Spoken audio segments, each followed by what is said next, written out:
السلام عليكم ورحمة الله وبركاته. إن الحمد لله نحمده ونستعينه ونستغفره ونستهديه ونعوذ بالله من شرور أنفسنا وسيئات أعمالنا. من يهده الله فلا مضل له ومن يضلل فلا هادي له، وأشهد أن لا إله إلا الله وحده لا شريك له، وأشهد أن نبينا محمدا عبده ورسوله صلى الله وسلم وبارك عليه وعلى آله وصحبه أجمعين والتابعين ومن تبعهم بإحسان إلى يوم الدين. أما بعد، أحبتي في الله، الحمد لله الذي جمعنا بعد هذا الانقطاع وعدنا بفضل الله تبارك وتعالى إلى هذا الاجتماع الذي هو إن شاء الله على طاعة الله ورضوان الله. Sesungguhnya segala puji hanyalah milik Allah Subhanahu wa taala. Oleh karena itu kita menyembah, mempersembahkan ibadah kepada Allah. Kemudian juga meminta tolong dan meminta bantuan serta ampunan hanya kepada Allah. Sesungguhnya orang yang telah dilindungi oleh Allah tidak seorang pun dapat menyesatkannya, dan sebaliknya orang yang telah disesatkan oleh Allah tidak seorang pun juga dapat menunjukkan kepadanya kembali jalan yang benar. Kemudian kita berkirim salam dan salawat kepada Rasulullah SAW, kepada keluarga-keluarga beliau dan sahabat-sahabat beliau. Kita juga bersaksi bahwa tiada ilah yang berhak disembah selain Allah Subhanahu wa taala, dan bahwa Muhammad SAW adalah hamba dan utusan Allah untuk kita semua. Kemudian kembali kita memuji kepada Allah yang telah kembali mengumpulkan kita setelah sekian lama berpisah di masjid yang penuh berkah ini. أحبتي في الله، حديثنا اليوم لن يكون في الدرس المعتاد في كتاب شرح السنة للإمام البربهاري، ولكننا سنخصص هذه المحاضرة في هذا اليوم عن أخلاق السلف رضوان الله عليهم أجمعين. Saudara-saudara yang saya cintai, khusus pada malam hari ini tidak seperti biasanya kita tidak membahas kitab Syarh Sunnah yang ditulis oleh Imam Al-Barbahari, tapi insyaallah pada malam hari ini, khusus malam hari ini, kita akan membahas tentang akhlak salaf. وإنه أحبتي في الله ليس خافيا على كل مسلم ومسلمة أن النجاة في هذه الحياة الدنيا، وأن من يريد لنفسه النجاة في هذه الحياة الدنيا ينبغي له أن يتمسك بمنهج السلف عقيدة وأخلاقا. Saudara-saudara yang saya cintai, tentunya tidak asing lagi bagi kita semua bahwa orang yang ingin mendapatkan keselamatan di dunia ini maupun di akhirat nanti, tidak ada jalan lain bagi kita semua selain berpegang teguh dengan manhaj salafus salih, baik secara akidah maupun akhlak. وإن السلف رضوان الله عليهم أجمعين كما أنهم اهتموا بالعقيدة، وكما أنهم استخلصوا عقيدتهم الصافية من الكتاب والسنة، كذلك قد اهتموا بالأخلاق، وكانت أخلاقهم أيضا نابعة من الكتاب والسنة. Para salafus salih kita, sebagaimana mereka memperhatikan dengan seksama masalah akidah, di mana mereka memurnikan akidah tersebut dengan mengembalikan kepada Al-Quran dan Sunnah semata-mata. Demikian juga mereka memiliki perhatian yang besar terhadap masalah akhlak, di mana akhlak mereka juga bersumber kepada Al-Quran dan Sunnah Nabi Muhammad sallallahu alaihi wasallam. وعندما سئلت أم المؤمنين عائشة رضي الله عنها عن أخلاق رسول الله صلى الله عليه وسلم قالت: كان خلقه القرآن. Ketika Ummul Mukminin Aisyah radhiyallahu anha ditanya tentang akhlak Nabi Muhammad sallallahu alaihi wasallam, beliau radhiyallahu anha menjawab, akhlak Rasulullah adalah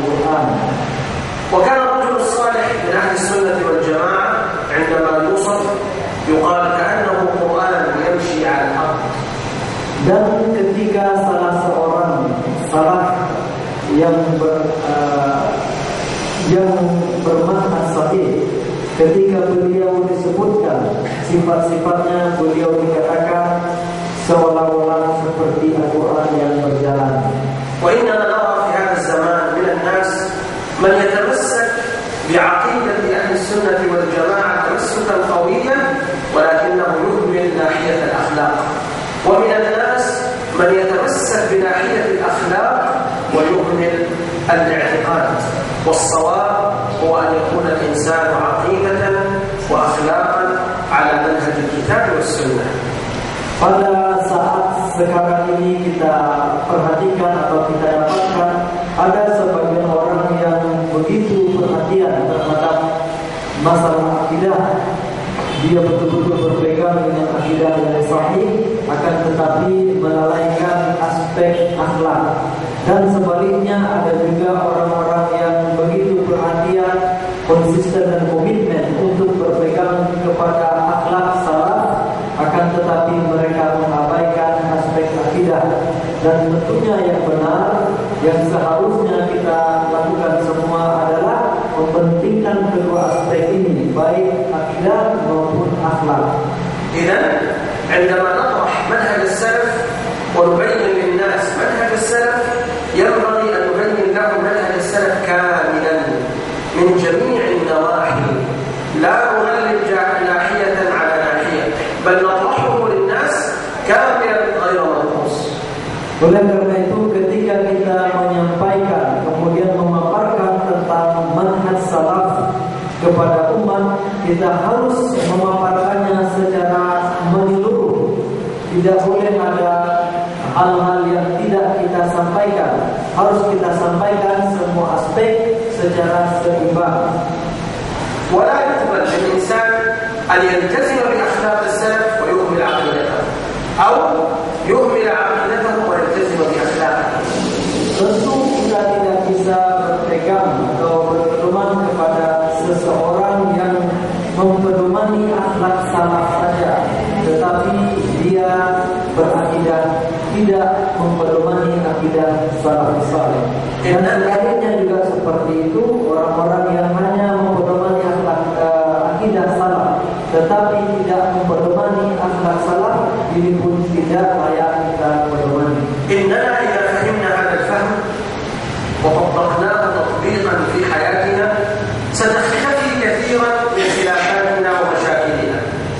Jika hal ini kita perhatikan dengan seksama, kemudian kita terapkan dengan baik, memperhatikan akidah, kemudian juga akhlak, insya Allah berbagai macam persoalan tentang perbedaan pendapat di tengah kita dapat diatasi dengan baik.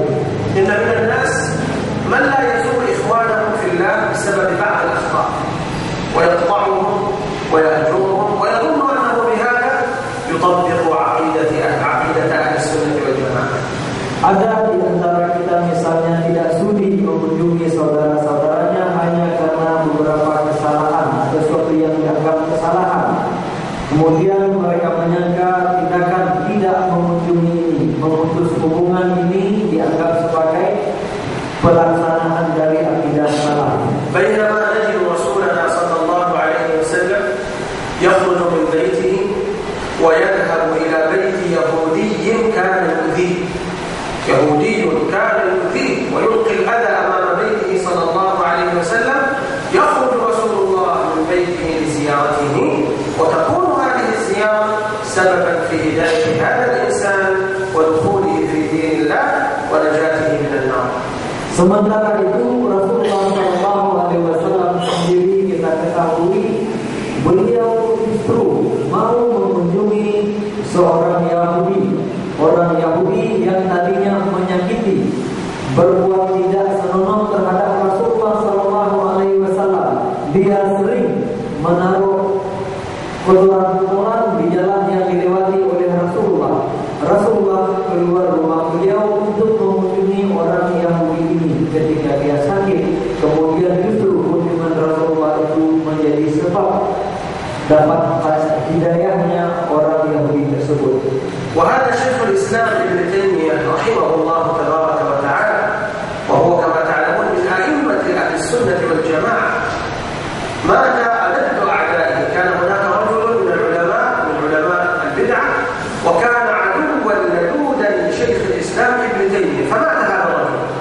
فجاء أحد طلاب ابن تيمية فرحا ويقول له ابشر يا ابن تيمية مات عدوك فلان. فغضب ابن تيمية من هذا القول وقال أتبشرني بموت مسلم؟ ثم ذهب إلى أهله يعزيهم وقال لهم أنكم في منزلة أبنائي وأنا أقول لكم خيرا من أبيكم. Contoh lainnya adalah Syekh Ibnu Taimiyah. Kita tahu beliau adalah salah seorang ulama besar Ahlu Sunnah wal Jamaah. Ada seseorang yang sangat memusuhi beliau, seorang ulama juga tetapi sangat membenci Ibnu Taimiyah. Kemudian orang ini meninggal. Maka salah seorang murid Ibnu Taimiyah mengabarkan kematian ulama tadi kepada Ibnu Taimiyah dengan perasaan, dengan menampakkan kegembiraan. Ya Syekh, bergembiralah, musuh Anda, orang yang selama ini membenci Anda telah meninggal. Maka Ibnu Taimiyah marah. Kamu memberitakan kabar gembira kepada saya tentang kematian seorang muslim? Beliau marah. Kemudian Ibnu Taimiyah datang ke rumah beliau, ke rumah ulama yang meninggal tadi, mengucapkan kata-kata takziah kepada keluarganya. Kemudian beliau, Syekh Ibnu Taimiyah, berkata kepada keluarganya, kalian sekarang saya anggap seperti anak-anak saya sendiri. Posisi atau kedudukan kalian bagi saya seperti anak-anak saya sendiri. Dan insyaAllah saya berusaha untuk menjadi lebih baik kepada kalian daripada ayah kalian sendiri. Begitu Ibnu Taimiyah terhadap keluarga orang yang menyakitinya selama orang itu hidup. بل إن أيضا شيخ الإسلام ابن تيمية عندما ذهب إلى مصر هناك علماء غلاة الصوفية المتشددون أصحاب وحدة الوجود جماعة ابن عربي أصدروا فتوى بأن ابن تيمية كافر وقالوا للحاكم اقتله ولا حرج في قتله لأنه كافر. ثم بعد ذلك سجن ابن تيمية رحمه الله. ثم جاء ملك آخر وطرد ذلك الملك وأعاد ملك مصر إلى هذا الملك الآخر، فأخرج ابن تيمية من السجن ثم أراه الفتاوى التي تجيز دمه وطلب من ابن تيمية أن يوافق على قتل هؤلاء العلماء، فرفض ابن تيمية رفضا شديدا أن يقتل هؤلاء الذين كانوا يريدون قتله ويسعون إلى قتله. Pada kejadian lainnya masih Ibnu Taimiyah ketika beliau datang ke Mesir. Saat itu di Mesir ada seorang pengikut Ibnu Arabi, seorang sufi. Kemudian dia memfatwakan kepada penguasa bahwa Ibnu Taimiyah ini sudah kafir, boleh dihukum mati. Maka Ibnu Taimiyah dipenjarakan oleh penguasa Mesir saat itu. Kemudian hari-hari berganti, penguasa Mesir tersebut digantikan atau ditumbangkan oleh penguasa lain. Kemudian penguasa ini membebaskan Ibnu Taimiyah dan memperlihatkan kepada beliau fatwa-fatwa yang dikeluarkan oleh ulama sufi tadi. Kemudian si penguasa baru ini meminta Ibnu Taimiyah memfatwakan boleh menghukum mati orang-orang yang telah mengeluarkan fatwa di mana Ibnu Taimiyah kata mereka boleh dihukum mati. Tetapi apa yang dikatakan oleh Ibnu Taimiyah, beliau tidak mengatakan, beliau tidak membalas bahwa orang-orang yang telah mengeluarkan fatwa boleh menghukum mati itu dihukum mati pula. Tidak, bukan itu yang dilakukan oleh Ibnu Taimiyah. Inna kalamana hadha ahibati fillah la yani anna al-insan yufarritu fi 'aqidatihi wa manhajihi wa yatasahal ma'a ahli al-bid'ah. La, walakinna naqulu hadha al-kalam likay nata'amala ma'a ha'ula'i an-nas alladhina nuridu hidayatahum, nata'amal ma'ahum bil akhlaq al-husna wa illa lan yaqbalu ad-da'wa wa lan yadkhulu fi din Allah jalla wa 'ala. يقول الله عز وجل عن نبيه الكريم أعوذ بالله من الشيطان الرجيم فبما رحمة من الله لنت لهم ولو كنت فظا غليظ القلب لانفضوا من حولك فاعف عنهم واستغفر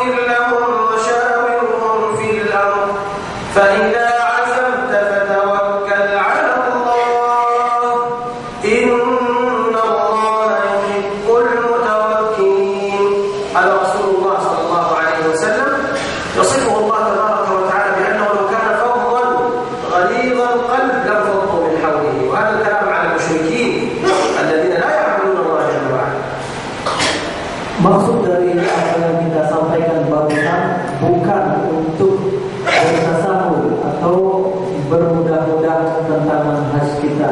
Tidak, kita tidak bertasahul atau meremehkan masalah manhaj, masalah akidah, tidak. Akan tetapi maksudnya adalah bagaimana kita bermuamalah, berakhlak yang baik dalam bermuamalah dan berdakwah dengan orang-orang yang ingin kita sampaikan hidayah kepada mereka, dengan orang-orang yang kita harapkan mereka juga menerima dakwah dan menerima hidayah dari Allah Subhanahu wa taala.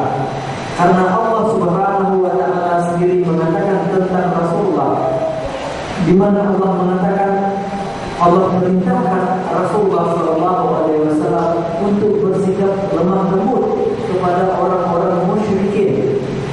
Allah katakan seandainya Rasulullah bersikap kasar, bersikap keras kepada mereka, tentulah mereka akan lari dari Rasulullah sallallahu alaihi wasallam. Mereka tidak mau, tidak sudi menerima dakwah Rasulullah sallallahu alaihi wasallam.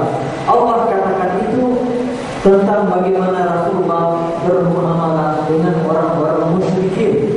Sementara kita ingin berdakwah dengan saudara-saudara kita sendiri sesama muslim, bukan orang musyrik, tentu mereka lebih berhak untuk mendapatkan sikap lemah lembut dari kita. لن يقبل دعوتك إنسان تأتي إليه وأنت متجهم وأنت غاضب، لن يقبل هذه الدعوة.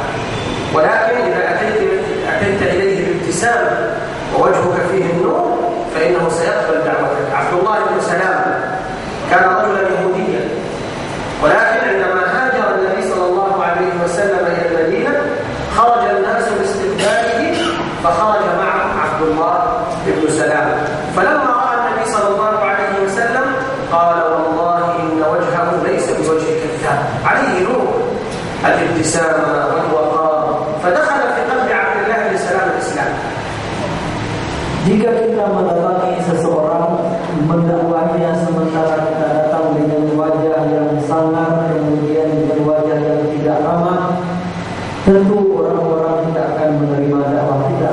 Akan tetapi sebaliknya, jika kita berkata-kata, kita bermuamalah dengan orang lain dengan wajah ramah, penuh senyum, wajah kita bercahaya, insya Allah siapapun akan mudah menerima kita. Rasulullah sallallahu alaihi wasallam ketika beliau hijrah ke Madinah adalah seorang Yahudi bernama Abdullah bin Salam. Seorang Yahudi bernama Abdullah bin Salam. Ketika itu dia masih beragama Yahudi. Begitu para sahabat dan orang Madinah ramai-ramai menyambut kedatangan Rasulullah sallallahu alaihi wasallam, beliau pun ikut bersama kerumunan orang-orang. Begitu melihat wajah Rasulullah yang penuh cahaya berseri, penuh keramahan, beliau berkata dalam hati, wajah Muhammad sallallahu alaihi wasallam ini bukan wajah seorang pembohong. Sehingga Islam pun begitu melihat wajah Rasulullah masuk ke dalam hatinya. بل إن رسول الله صلى الله عليه وسلم كان كثير التبسم، حتى أن عمرو بن العاص وهو من الذين أسلموا متأخرين رضي الله عنه وأرضاه يقول كلما رآني رسول الله صلى الله عليه وسلم تبسم، كلما رآني تبسم، حتى ظن عمرو بن العاص أنه أحب إنسان إلى رسول الله صلى الله عليه وسلم. Rasulullah sallallahu alaihi wasallam sendiri banyak senyum. Bahkan Amr bin As, sahabat yang termasuk orang yang masuk Islam belakangan bersama Khalid bin Walid. Apa kata beliau tentang Rasulullah? Kata beliau, Rasulullah setiap kali melihatku, setiap kali saya melihat Rasulullah, beliau selalu dalam keadaan tersenyum kepada saya. Sampai-sampai saya mengira sayalah orang yang paling disukai, yang paling dicintai oleh Rasulullah sallallahu alaihi wasallam. فأراد أن يتأكد لأنه أصبح الآن يظن أنه أحب إنسان لرسول الله، فقال أسأله لكي يتأكد. فقال يا رسول الله من أحب الناس إليك؟ قال عائشة. قال ومن الرجال؟ قال أبوها. وفي رواية أخرى قال من أحب الناس إليه؟ قال أبو بكر. قال ثم من؟ قال عمر. ثم من؟ عثمان. ثم من؟ أصبح ثم علي ثم حتى وضع عمرو بن العاص في موقعه وفي مكانه. Kemudian Amr bin As karena sudah merasa percaya diri, dia ingin meyakinkan betulkah sangkaannya itu atau tidak. Maka beliau bertanya kepada Rasulullah, "Ya Rasulullah, siapakah orang yang paling engkau cintai?" Rasulullah menjawab, "Aisyah." Kemudian Amr bin As bertanya, "Kemudian setelah itu siapa lagi?" Rasulullah mengatakan, "Setelah itu ayahnya, yaitu Abu Bakar." Dalam riwayat lain dikatakan, Rasulullah menjawab ketika ditanya oleh Amr bin As, "Siapakah orang yang paling Anda cintai?" Beliau mengatakan Abu Bakar. Kemudian siapa? Umar. Kemudian siapa? Utsman, Ali. Kemudian terus ditanya sampai kemudian Rasulullah menjawab menyebutkan nama Amr bin As. إذا أحبتي في الله، هذه القلوب لها مفاتيح، ومفتاح القلوب هو الابتسام. فإذا كنت صادقا في هداية هذا الرجل من البدعة إلى السنة، من الكفر إلى الإسلام، فإن المفتاح هو الابتسام والخلق الحسن. فإذا أنت لم تبتسم ولم تعامل هذا الإنسان بالأخلاق الحسنة فأنى يهتدي. Ikhwan yang saya cintai, sesungguhnya hati ini ada kuncinya. Kuncinya itu adalah senyum. Jika betul kita ingin mendakwahi orang, kita betul ingin mereka mendapat hidayah dan menerima dakwah ini, maka kunci pertamanya itu adalah senyum. مهما كان خطأ هذا الإنسان، انظروا إلى ذلك الأعرابي دخل المسجد وبات في المسجد. هل هناك أعظم من هذا؟ يدنس بيت الله بالنجاسة ويقول في بيت الله تبارك وتعالى، ومع ذلك الصحابة لما قاموا ينتهرونه النبي صلى الله عليه وسلم قال دعوه، ثم بعد ذلك قال أهلوا على بول الأعرابي ذنوبا من ماء، ثم قال له يا أعرابي إن هذه بيوت الله لم تبنى لهذا وإنما بنيت بذكر الله وعبادة الله. فقال الأعرابي اللهم ارحمني وارحم محمدا ولا ترحم معنا أحدا. يخطئ خطأ كبيرا والنبي صلى الله عليه وسلم بحسن الخلق يستطيع أن يخرجه من هذا الخطأ. Betapapun buruknya orang tadi, betapapun besar kesalahan orang yang hendak kita dakwahi, namun senyum itu adalah kunci untuk menaklukkan mereka. Misalnya Rasulullah SAW ketika berhadapan dengan seorang Arab Badui yang datang ke Masjid Nabawi, kemudian buang air kecil atau kencing di salah satu sudut masjid, dan begitu sahabat-sahabat melihatnya, mereka ingin mengeroyok orang Arab ini. Rasulullah mencegah, biarkan dia selesai.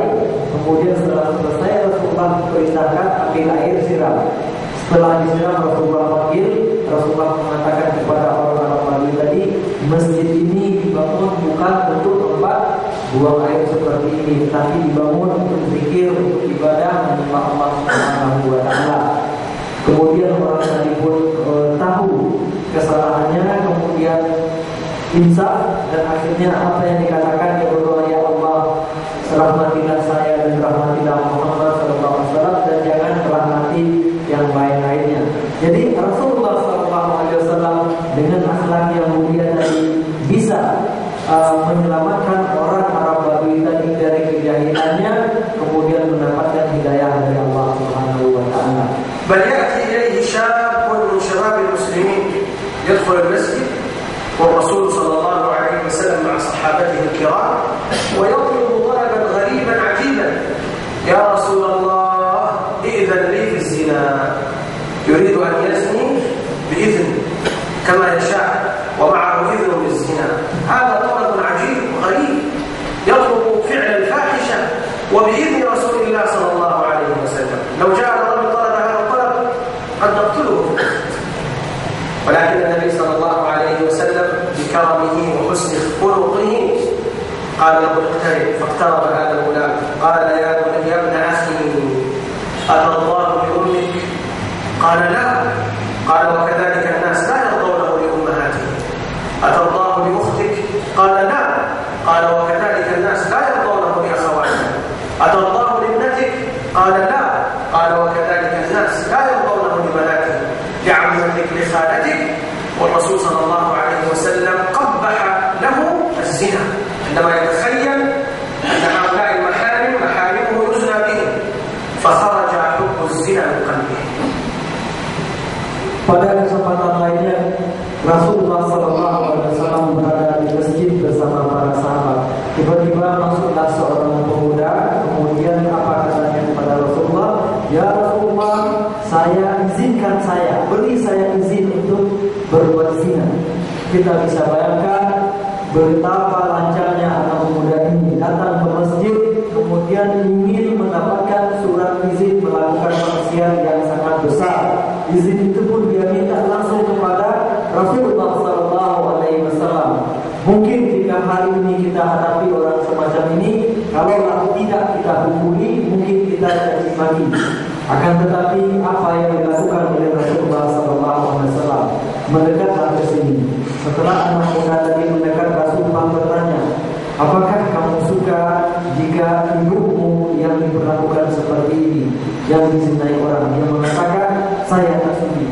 Kemudian Rasulullah mengatakan, orang-orang juga begitu, mereka tak sudi ibu mereka dibuat seperti ini.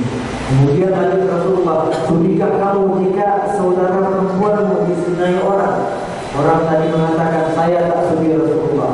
Rasulullah pun mengatakan, orang-orang pun seperti itu, mereka tak sudi. Sudikah kamu anak gadismu dibuat seperti ini? Dia mengatakan, saya tidak akan sudi. Rasulullah mengatakan, demikian juga orang-orang tidak sudi anak gadisnya kamu begitukan. Sampai Rasulullah mengatakan, diri kamu, kemudian saudara bapak kamu. Rasulullah membuat orang tadi membenci perbuatan zina dari dalam dirinya sendiri, sehingga tidak terpikir lagi baginya permintaan izin untuk melakukan perbuatan maksiat ini. Rasulullah SAW begitu beliau menghadapi orang-orang seperti ini. Beliau bangun kesadaran dari dalam hati mereka sendiri. ثم ضرب النبي صلى الله عليه وسلم على صدر هذا الغلام وهذا الشاب وقال اللهم طهر قلبه وحصن فرجه فقام من عند رسول الله صلى الله عليه وسلم وهو طاهر القلب محصن الفرج لو مرت به امرأة كأنه رأى جداره. Kemudian Rasulullah SAW menepuk dada anak muda tadi dan Rasulullah pun berdoa untuknya, ya Allah, bersihkanlah hati anak muda ini, kemudian peliharalah kemaluannya. Dan kemudian berikutnya anak muda tadi meninggalkan Rasulullah dalam keadaan hati yang bersih, kemudian kehormatannya terjaga. Dia tidak terfitnah sedikit pun melihat seorang wanita.